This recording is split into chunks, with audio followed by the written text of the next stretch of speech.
Is that okay here? Yeah. Yes. Not my shot. Okay.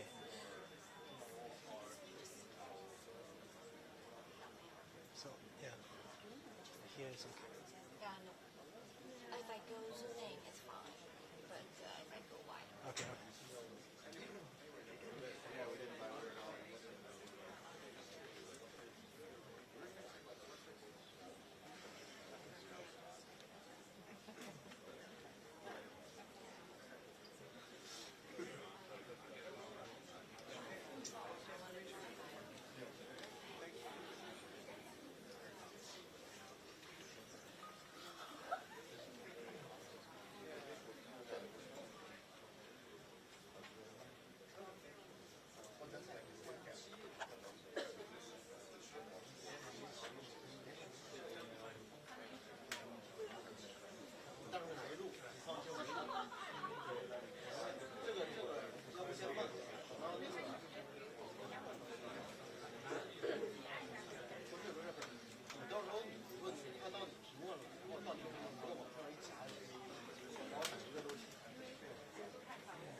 Well, good evening, everyone.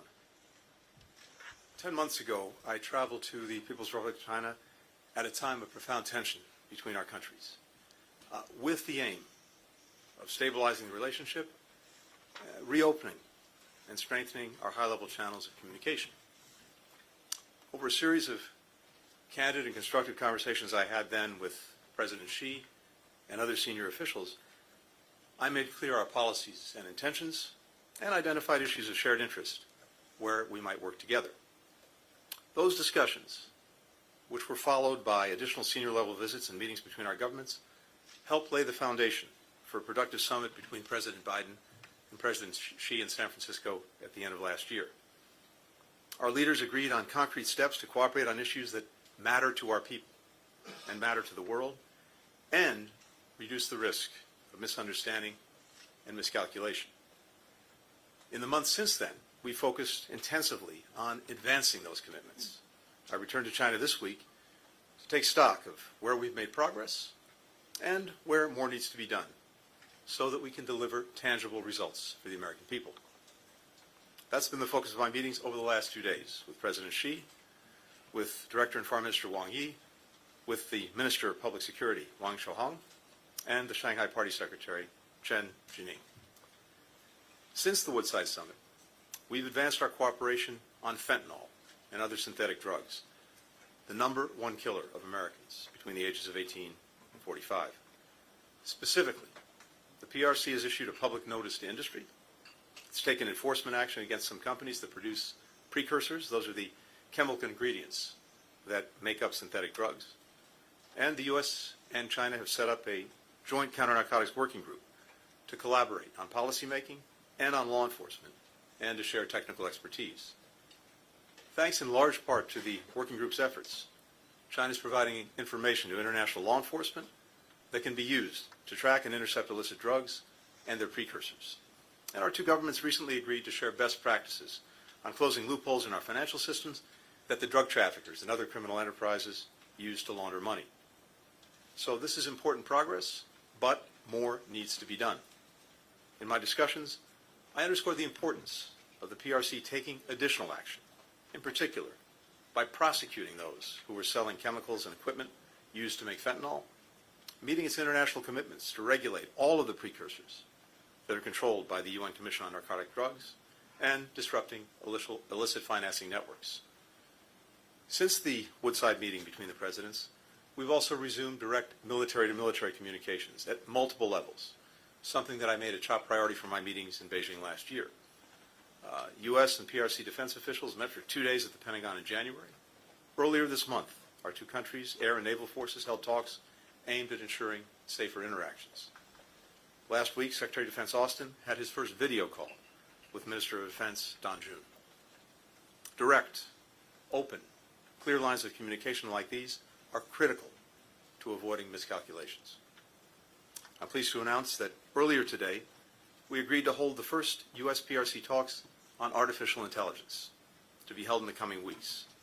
We'll share our respective views on the risks and safety concerns around advanced AI and how best to manage them.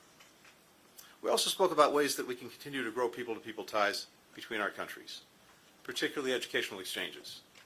Our governments have a vested interest in creating open and welcoming conditions for these programs, which have long enriched both of our countries.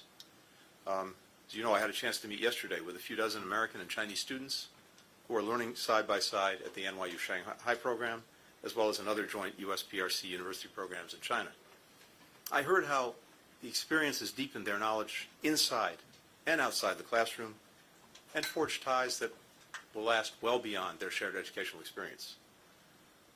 While there are more than 290,000 Chinese students in the United States, there are fewer than 900 Americans studying here in China. And that's a significant drop from a decade ago when we had about 15,000 Americans studying here. President Xi said that he wants to significantly increase the number of Americans studying here in the coming years, and that's something that we support. We have an interest in this because if our future leaders, whether it's in government, whether it's in business, civil society, climate, tech, and other fields, if they're going to be able to collaborate, if they're going to be able to solve big problems, if they're going to be able to work through our differences, they'll need to know and understand each other language, culture, history. What I told my PRC counterparts on this visit is if they want to attract more Americans here to China, particularly students, the best way to do that is to create the conditions that allow learning to flourish anywhere. A free and open discussion of ideas, access to a wide range of information, ease of travel, confidence in the safety, security, and privacy of the participants. Now, even as we seek to deepen cooperation where our interests align, the United States is very clear-eyed about the challenges posed by the PRC and about our competing visions for the future. America will always defend our core interests and values. In my discussions today, I reiterated our serious concern about the PRC providing components that are powering Russia's brutal war of aggression against Ukraine. China is the top supplier of machine tools, microelectronics, nitrocellulose, which is critical to making munitions and rocket propellants, and other dual-use items that Moscow is using to ramp up its defense industrial base. A defense industrial base that is churning out rockets, drones, tanks, and other weapons that President Putin is using to invade a sovereign country, to demolish its power grid and other civilian infrastructure, to kill innocent children, women, and men. Russia would struggle to sustain its assault on Ukraine without China's support. In my meetings with NATO allies earlier this month, and with our G7 partners just last week, I heard that same message. Fueling Russia's defense industrial base not only threatens Ukrainian security, it threatens European security. Beijing cannot achieve better relations with Europe while supporting the greatest threat to European security since the end of the Cold War. As we've told China for some time, ensuring transatlantic security is a core U.S. interest. In our discussions today, I made clear that if China does not address this problem, we will. I also expressed our concern about the PRC's unfair trade practices and the potential consequences of industrial overcapacity for global and U.S. markets, especially in a number of key industries that will drive the 21st century economy, like solar panels, electric vehicles, and the batteries that power them. China alone is producing more than 100% of global demand for these products, flooding markets, undermining competition, putting at risk livelihoods and businesses around the world. Now, this is a movie that we've seen before, and we know how it ends, with American businesses shuttered and American jobs lost. President Biden will not let this happen on his watch. We'll do what's necessary to ensure that American workers can compete on a level playing field. America's actions are not aimed at holding back China's development, nor are we decoupling our economies. As Secretary Yellen said during her recent visit, that would be disastrous for the global economy, including for the United States. We want China's economy to grow. So do the American businesses and investors here, several of whom I had an opportunity to speak to in Shanghai. But the way China grows matters.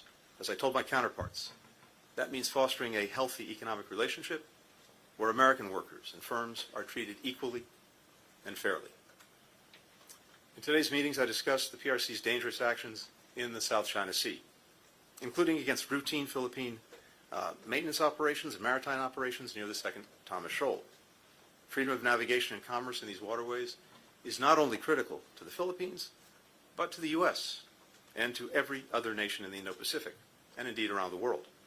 That's why so many nations have expressed concern about the PRC's maritime maneuvers. I made clear that while the U.S. will continue to work to de-escalate tensions, our defense commitments to the Philippines remain ironclad. I reaffirmed the U.S.'s One China policy and stressed the critical importance of maintaining peace and stability across the Taiwan Strait. I raised the cases of American citizens who are wrongfully detained and those who are subject to exit bans. President Biden and I will not rest until they're back with their families where they belong. I also raised concerns about the erosion of Hong Kong's autonomy and democratic institutions, as well as transnational repression, ongoing human rights abuses in Xinjiang and Tibet, and a number of individual human rights cases. We spoke about press freedom and access. I appreciate that the PRC granted short-term visas to a number of the foreign journalists who are here so that they could cover this visit. In my meetings, I encouraged my PRC counterparts to fulfill the commitment that they made in 2021 to provide equal access to our two countries' media organizations. The United States will continue to insist on reciprocity on this issue, just as we do for our businesses, cross-cultural exchanges, and many other areas. We also discussed a range of regional and global crises where China can play a constructive role. I encourage China to use its influence to discourage Iran and its proxies from expanding the conflict in the Middle East, and to press Pyongyang to end its dangerous behavior and engage in dialogue. Going forward, we'll continue our high-level discussions on these and other issues. All of the policies that the United States has pursued over the past 3 years, at home and around the world, are driven by a singular objective: delivering for the American people, meeting the challenges that they face, creating the opportunities that they seek, building a future where they and their children and their children's children are secure, free, prosperous, and healthy. That's what has motivated the historic investments that we've made in our competitiveness back home and in reinvigorating our alliances and our partnerships around the world. And that same core objective animated my meetings in China over the past few days and will continue to guide us as we manage a relationship that is so consequential for our two nations and for the entire world. With that, happy to take some questions. The first question goes to Ian Marlowe with Bloomberg. Thank you, Secretary. Good evening. One, you said that the U.S. was taking endless measures to suppress China's economy and warned that growing negative factors could derail the effort by Presidents Biden and Xi to stabilize U.S.-China ties. Do you think the Biden administration's pledge to increase tariff, the threat of new sanctions, and actions like the probe into Chinese shipbuilding could push the U.S. and China back into a period of dangerous volatility? Separately, did you make any headway in terms of actually getting China to agree to reduce economic support for Russia's defense industry? And if not, is the U.S. ready to move forward with sanctions? And separately, given North Korea is also sending massive shipments of munitions to Russia, did you bring that up with your Chinese counterpart? And did you get any Chinese cooperation there? And finally, just on TikTok, did that come up in conversations today? And how do you expect China to respond? Thanks. Not sure I got all of it, but I'll try it. Thank you. On the last question, no, TikTok did not come up, so I can answer that one very quickly. Look, on the economic relationship, let's put this in perspective.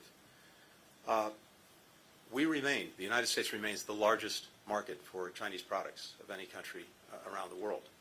And our own trade relationship remains very significant. In fact, China is our third largest trading partner after our near neighbors, Canada and Mexico.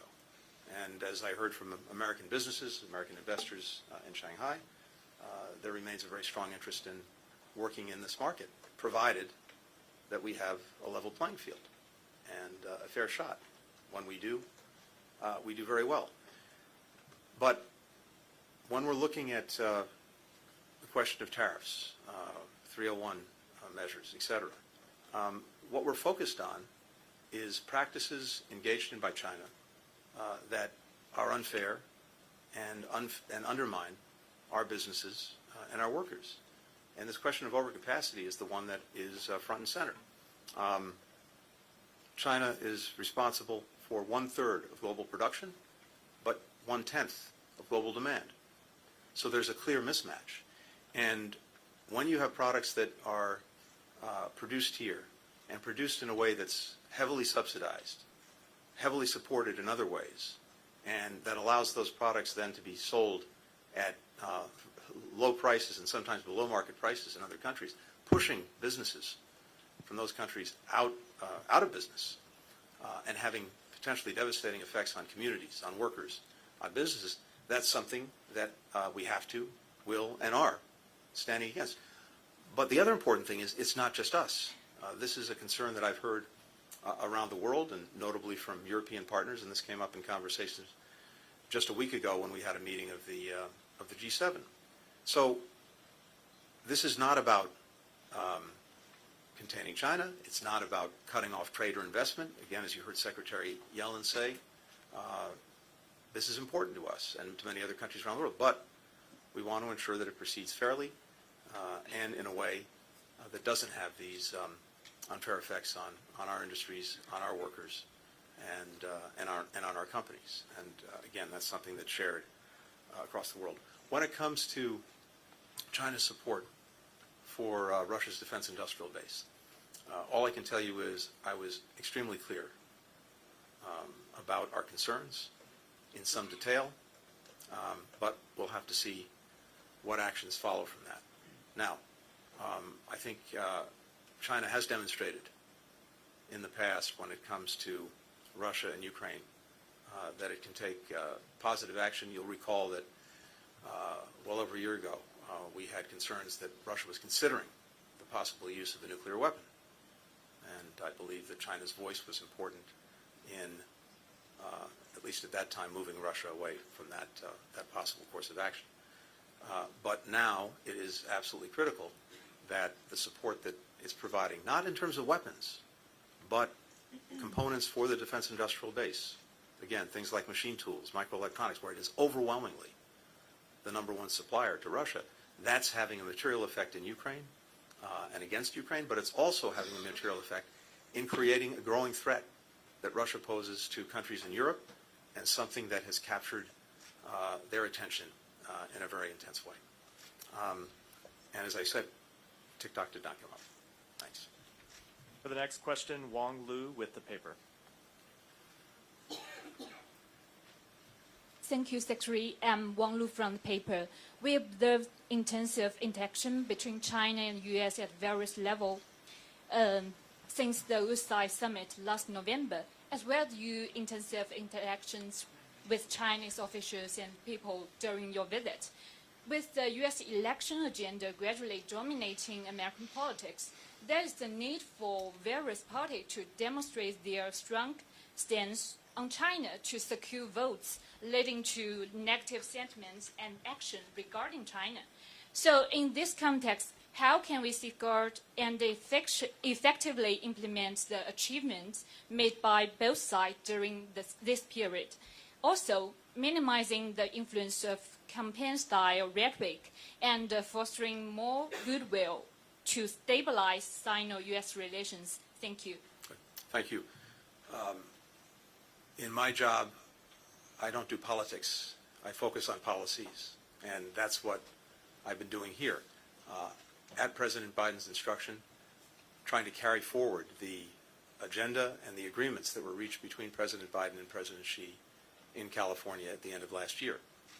And that's where my focus is, and that's where it will remain in the months ahead.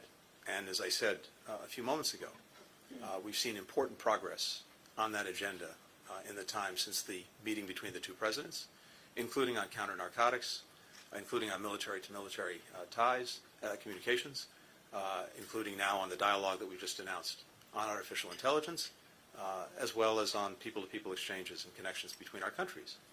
Also, vitally important, coming out of the California meetings, as President Biden made clear, that we continue to communicate clearly about our differences, at the very least to minimize the chance of miscalculation, misunderstandings. And that's also exactly what I did on this visit and will continue to do. And that's simply what's required, which is to continue to advance our interests and our values, which has nothing to do with election cycles and everything to do with what's important to the American people. Simon Lewis with Reuters. Hi, thank you. Mr. Secretary, you mentioned that you think that China can play a more constructive role, in global crises, particularly talking about the Middle East. You had a conversation with Minister Wang Yi earlier this month, around the time of when Iran-Israel tensions were really ramping up. I wonder if you have an assessment of the role that China has played, and whether it's sufficient in the actions that the Chinese government has taken so far. And there's some reports that the Palestinian groups Fatah and Hamas had a meeting here in Beijing while you were here. I wonder if that's an area where you would welcome some Chinese involvement. And while we're on the Middle East, I think we can't ignore some of the images that have been coming out from back in the US from university campuses. It's quite striking to see, students, some of the violence in these protests, but students all across your country are coming out and expressing their outrage at what's happening in Gaza. Are you taking on board those protests? You know, what do you say to young people, young Americans who, you know, see this as a moment when they need to speak out against their government? So first on the Middle East, I think I've talked to the Foreign Minister, Wang Yi, at least half a dozen times on this since October 7th, including, of course, today, but also in previous meetings we had, phone conversations, etc. And yes, I think this is an area where China can use the relationships it has, the influence it has, to try, for example, to prevent the conflict from escalating, from spreading. And we had a good conversation when tensions were particularly acute, preceding and then immediately following Iran's unprecedented attack on Israel 10 days or so ago. And I think the relationships, again, that China has can be positive in trying to calm tensions, prevent escalation, avoid the spread of the conflict. And we agreed that we'd remain in regular touch on this, and that's certainly my intention. I'm not aware of the meeting you referred to. I think you said between Fatah and Hamas, so nothing to say on that. In terms of the protests back home, look, again, I'm not. It's not my practice to comment on domestic matters, but look, people have strong, passionate feelings about what's happening in Gaza and in the Middle East that I very much understand. And when we see the horrific human suffering and the death of children, women, and men who are caught in this crossfire of Hamas's making, it's gut-wrenching, as I've said before. And we want to do everything we can to bring it to an end. And in our own country, it's a hallmark of our democracy that our citizens make known their views, their concerns, their anger at any given time. And I think that reflects the strength of the country, the strength of democracy. Now, as I've also said before, this could be over tomorrow. It could have been over yesterday. It could have been over months ago. If Hamas had put down its weapons, stopped hiding behind civilians, released the hostages, and surrendered. But of course, it has chosen not to do that. And it is also notable that there is silence about Hamas. It's as if it wasn't even part of the story. But, as I've also said repeatedly, the way Israel goes about ensuring that October 7th never happens again matters profoundly, and we're working every day to try to minimize the damage that's done to innocent people and to make sure that they have the assistance and support that they need. And for the final question, Johannes Neudecker with DPA.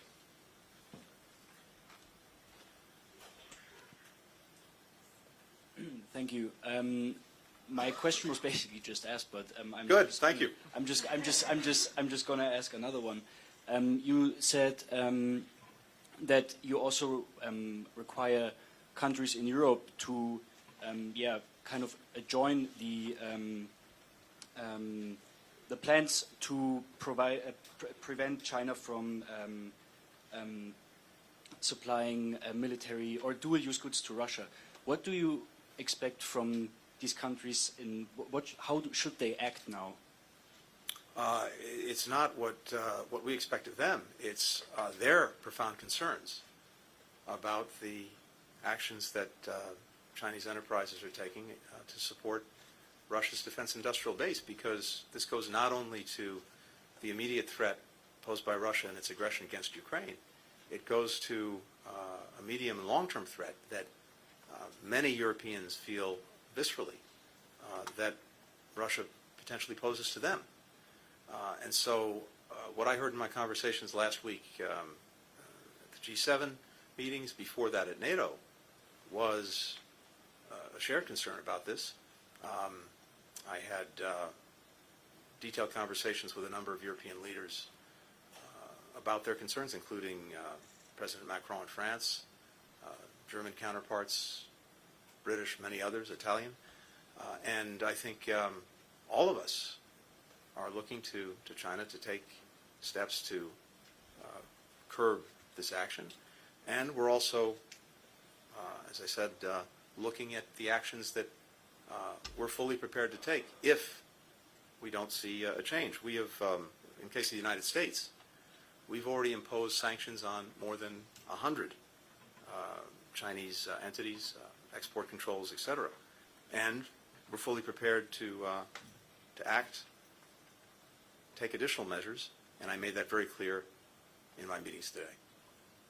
Thank you. Thank you all.